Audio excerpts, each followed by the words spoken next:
He coached 7 world number ones. He rebuilt Nick Faldo into a major champion. His academy became the most influential golf school on the planet. And yet, when certain players hear the name David Leadbetter, they don't think of championships. They think of swings that stopped working, careers that stalled, natural talent that was systematically dismantled. Some called it lead poisoning, a term whispered in locker rooms when another promising player's swing fell apart under his instruction. One swing lasted less than 2 years and cost a teenager her dominance. Another took a prodigy from world number 1 to searching for her game for nearly a decade. How does the greatest coach in golf become the most feared? The story begins in Worthing, England in 1952, with a boy who loved golf but would never be good enough to play it professionally. When he was young, his family moved to Rhodesia, modern-day Zimbabwe, where golf became everything. He played competitively. He worked obsessively. He was never good enough. Leadbetter never made it as a tour professional. That failure became the foundation of everything that followed. Because he couldn't play at the elite level, he became obsessed with understanding why others could. What separated a good swing from a great one? The questions consumed him. By the late 1970s, he had shifted entirely from playing to teaching. He started instructing in Zimbabwe, studying swings frame by frame on whatever video equipment he could access. Then he moved to Florida. In 1983, Leadbetter opened the Leadbetter Golf Academy in Bradenton. It was built on a philosophy that was revolutionary for its time. Golf swings could be systematically engineered, not just felt. He broke the motion down into biomechanical components. He used video analysis when most instructors still taught purely by eye. He measured angles, tracked swing planes, applied principles from physics and anatomy to a game that had always been taught through intuition. The approach was clinical, methodical, relentless. And for players willing to tear everything down and start over, it worked.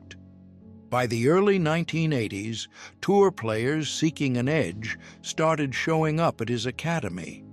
Leadbetter wasn't just fixing swings, he was rebuilding them completely, taking a player's natural motion and replacing it with something more technically sound, more repeatable, more controlled. The results were mixed. Some players improved, some didn't. But Leadbetter's belief in his system never wavered. If a player failed to improve, it wasn't the method that was flawed, it was the player's commitment. That unshakable certainty in his own philosophy would eventually make him the most successful instructor in the history of golf. It would also make him the most controversial. Then came 1985. Nick Faldo walked into Leadbetter's life with a request that bordered on insane. Faldo was already successful on the European tour, but he had a problem. He couldn't win majors. When the pressure mounted on Sunday at Augusta or St. Andrews, his swing fell apart. Faldo wanted to completely tear down his swing and rebuild it from scratch. Not adjust it, not refine it, rebuild it. Leadbetter analyzed Faldo's swing frame by frame and agreed. The plan was audacious. Faldo would spend the next 2 years constructing an entirely new golf swing. During that time, his results would almost certainly get worse. He would struggle, miss cuts, be mocked by critics. But if it worked, Faldo would become one of the greatest players of his generation. The rebuild began. And just as Leadbetter predicted, Faldo's game fell apart. 1985 and 1986 were brutal. He missed cuts, struggled with timing. The new swing felt mechanical, unnatural, wrong. Critics called it a disaster, but Leadbetter never doubted. He kept pushing, kept refining, kept breaking down every element until it was ingrained in Faldo's muscle memory. Faldo had no choice but to trust him. He had burned the bridge back to his old swing. Then, in 1987, the swing finally clicked. And that summer, at the Open Championship at Muirfield, Nick Faldo won his first major with the swing that David Leadbetter built. What happened next would validate Leadbetter's entire philosophy, but it would also create a monster. Not in Faldo, in Leadbetter's own belief that he could do this with anyone. The victory at Muirfield was not a fluke. Faldo won the Masters in 1989. He won it again in 1990. That same year, he claimed another Open Championship. In 1992, he won his third Open title, 6 majors total, all with the Leadbetter swing.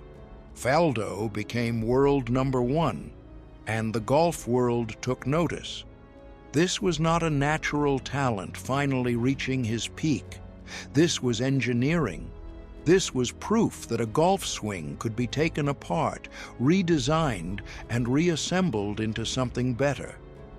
Leadbetter had changed Faldo's swing plane, making it flatter and more rotational. He had adjusted Faldo's wrist position at the top of the backswing. He had rebuilt the entire kinetic sequence from the ground up, and it held under the pressure of major championship golf. The media narrative shifted overnight.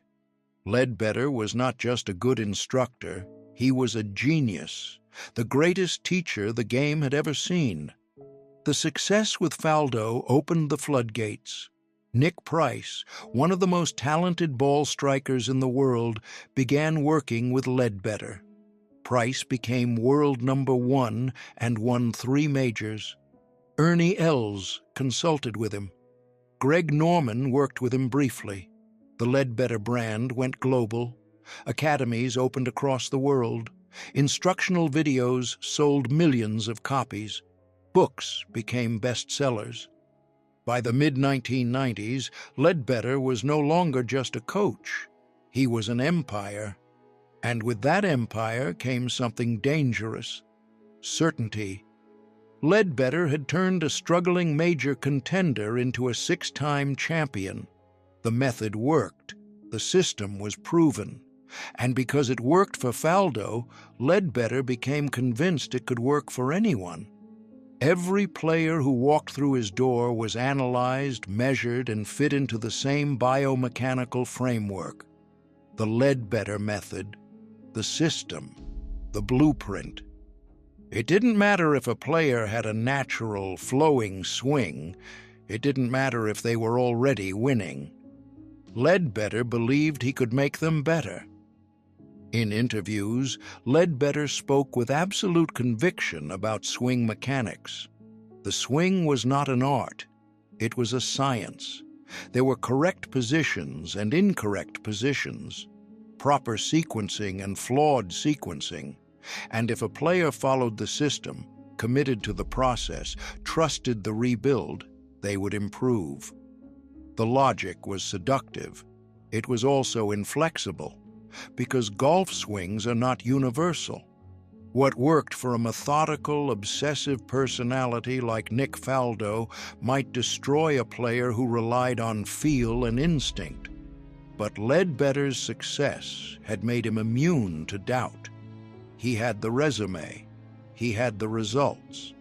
And when you've built 6 major championships out of nothing, it's easy to believe you can do it again. But there's a difference between rebuilding a driven, obsessive 28-year-old man and applying the same blueprint to a 10-year-old prodigy. Leadbetter was about to learn that difference. He just didn't know it yet. By the late 1990s, cracks were starting to appear. Not every student thrived under Leadbetter's system. Some players improved briefly, then plateaued. Others regressed entirely. The pattern was subtle at first, easy to dismiss, but it was there. Players with natural, flowing swings would come to Leadbetter seeking refinement. What they got was reconstruction, and for some, that reconstruction never took hold. The criticism started quietly. Fellow instructors began speaking out, though carefully. Leadbetter was too powerful, too successful to openly challenge, but the whispers were there. He's teaching his swing, not their swing. He's overcomplicating what should be simple. He's turning field players into robots. And then the term emerged, passed around in locker rooms and caddy conversations: lead poisoning. When a player's game fell apart after working with Leadbetter, that's what people called it. The name stuck because it fit. Subtle at first, then debilitating. A slow deterioration that was hard to reverse. Ian Poulter worked briefly with Leadbetter in the early 2000s. Poulter's account was telling. He felt like he was being turned into a machine. Every movement analyzed, every angle measured, every instinct questioned. Poulter left and returned to his natural swing. He later said that working with Leadbetter made him think too much. Golf is not a game you can play while thinking. It's a game you play while reacting. For Poulter, the Leadbetter method killed that reaction. But the criticism never gained real traction, because Leadbetter still had the trump card. Nick Faldo, 6 majors, world #1. The method worked for the greatest student, so the method must be sound. If other players failed, it was their fault. They didn't commit. They didn't trust the process. They gave up too soon. That logic insulated Leadbetter from accountability, and it allowed him to keep applying the same system to every player who came through his door. A philosophical divide was forming in golf instruction. On one side was Leadbetter's camp. The swing is mechanical. It can be perfected through proper technique, correct positions, and disciplined repetition. On the other side were instructors like Butch Harmon and Pete Cowan. The swing is individual. A coach should enhance natural gifts, not replace them. Work with what the player has. Don't tear it down unless it's fundamentally broken. The debate intensified throughout the 2000s, but Leadbetter's empire continued to grow. His academies were still producing tour players.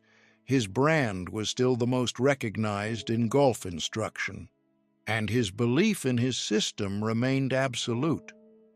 Then came Michelle Wie, a generational talent, a prodigy who could drive the ball 300 yards at 13 years old with a swing that was pure instinct, natural, powerful, fearless. And the moment David Leadbetter entered her life, everything changed. Michelle Wie was born in 1989 in Honolulu, Hawaii. By the time she was 10 years old, she was playing in professional events. By 13, she was the longest hitter in women's golf. Her swing was natural, athletic, powerful. There was no mechanical thought behind it, just pure instinct and timing. She could bomb drives 300 yards past competitors twice her age. The hype was massive. Golf analysts predicted she would dominate women's golf for decades. Some thought she could compete with men. In 2009, at 18 years old, Wie won her first LPGA event, the Lorena Ochoa Invitational. The future looked limitless. Then, around 2008, Wie began working with David Leadbetter. The promise was simple: refine her swing, make her more consistent, win majors. Leadbetter started making changes. He wanted to shorten her swing, make it more controlled, more repeatable. The rebuild began, and just like with Faldo, Wie's results started to decline. But unlike Faldo, Wie's swing didn't need rebuilding. It was already elite. By 2010, the deterioration was obvious. The swing that had once been fluid became mechanical, hesitant. She started missing cuts. She withdrew from tournaments with injuries, wrist problems, back problems, issues that often traced back to swing changes. Her distance off the tee actually decreased despite being in her athletic prime. In 2007, before Leadbetter, we averaged 263 yards off the tee. By 2011, that number had dropped to 257. She was getting worse while getting older and stronger. The math didn't make sense unless you understood what was happening. The natural swing was being replaced with something technical, and the body was rejecting it. From 2010 to 2012, we didn't win a single tournament. She was 23 years old and her career was stalling. The golf world started to notice. Another young talent disrupted under Leadbetter. The pattern was becoming impossible to ignore. In 2012, we split from Leadbetter. She had spent nearly 4 years working with him. 4 years of her prime, gone. What happened next should have been the loudest indictment of the Leadbetter method. In 2014, working with a new coach, we won the U.S. Women's Open, her first major championship, and her swing looked different, more natural, closer to the motion she had before Leadbetter entered her life. She had to undo the changes to win. The narrative was unavoidable. Michelle Wie was a generational talent who lost years of her career trying to fix a swing that was never broken. But the story was not over, because what happened to Michelle Wie was a warning. What happened to Lydia Ko was an alarm bell. And this time, the whole golf world was watching in real time. Lydia Ko was born in 1997 in Seoul, South Korea. She turned professional in 2013. By 2015, at 17 years old, she became the youngest player ever to reach world number 1. Her swing was natural, repeatable, efficient. In 2015 and 2016, she was dominant. She won majors. She won Player of the Year. Her swing was already elite. There was nothing to fix. In August of 2016, Ko split with her coach, Sean Foley. 1 month later, she announced she was working with David Leadbetter. The golf world reacted with concern. She was already world number 1. Why change? Leadbetter's pitch was familiar. We can make you even better. Ko believed him. Within months, her swing changed. Her swing speed dropped. Accuracy issues emerged. In 2017, Ko fell from world number 1 and didn't win a single tournament. In 2018, she still didn't win. She dropped to number 4 in the world. The pattern was identical to Michelle Wie. A natural swing turned mechanical. Instinct replaced with analysis. In 2018, after less than 2 years, Ko left Leadbetter. But the damage was done. Her confidence was shattered. From 2018 to 2023, Ko cycled through multiple coaches trying to find her swing again. She worked with Ted O, then Sean Foley again, then others. She won occasionally, but the dominance was gone. In a 2022 interview, Ko spoke carefully about the experience. She talked about losing her natural feel, about having to rediscover her swing. The implication was clear. She had been fixed when she wasn't broken. The numbers told the story. From 2013 to 2016, before Leadbetter, Ko won 14 LPGA tournaments. From 2016 to 2023, during and after Leadbetter, she won just 4. In 2024, Ko won Olympic gold and finally found form again. The swing looked much closer to her original motion. She had to unlearn Leadbetter to become elite again. 2 generational talents, 2 natural swings, 2 rebuilds that never needed to happen. The evidence was mounting. But David Leadbetter never wavered. Leadbetter's response to criticism has always been the same. He defends his methods. He argues that he only tries to help. If a player doesn't improve, it's not the system, it's the execution. He still believes swing mechanics are paramount. The philosophy has never changed. And to be fair, the other side of the story still exists. Leadbetter did help players. Nick Price became world #1 and won 3 majors working with him. Trevor Immelman won the 2008 Masters. The Academy still produces tour players. His instructional books remain influential. The method worked for some. That's undeniable. But modern golf instruction has moved away from Leadbetter's approach. The current trend prioritizes feel over mechanics. Instructors like Butch Harmon and Pete Cowan work with what the player already has. They don't rebuild unless the foundation is fundamentally broken. The Leadbetter method is now seen as high risk, high reward. If you need a complete rebuild like Faldo did, it can work miracles. If you're already elite like Ko or Wee, it can destroy what's working. Sports psychologists have studied the phenomenon. Why did some players fail under Leadbetter? Overanalysis leading to paralysis, loss of natural feel and instinct. Young players, still developing their identity, were especially vulnerable. Faldo succeeded because he was older, mentally resilient, and desperately needed a new swing. Ko and Wee didn't need fixing. They needed refinement. And Leadbetter only knew how to rebuild. The players who left Leadbetter often speak carefully. Faldo still credits him with his entire career. Ko has been diplomatic, but talks about needing to find herself again. Wee is similar, respectful, but clear about the overcoaching. Others who left speak about regaining freedom in their swing.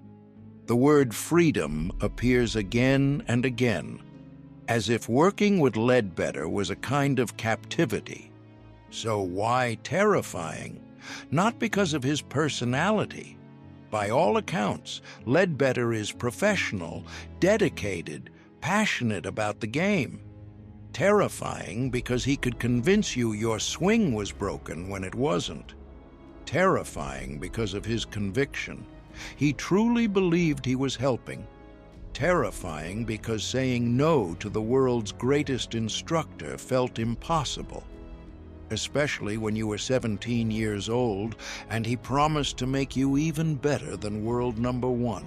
So, what is David Leadbetter's legacy? The question itself is the answer. 7 world #1s coached, multiple careers disrupted. Both things are true at the same time. Nick Faldo doesn't win 6 majors without him. That's not speculation, that's fact.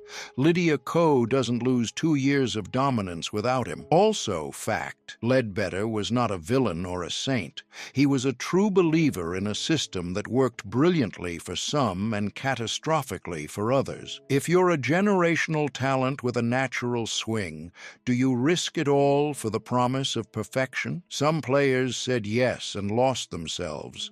One player said yes and became the greatest of his generation. The choice was always theirs. But the fear was real. That's not a coaching philosophy. That's a gamble. And in golf, as in life, not every bet pays off, even when the house believes it will.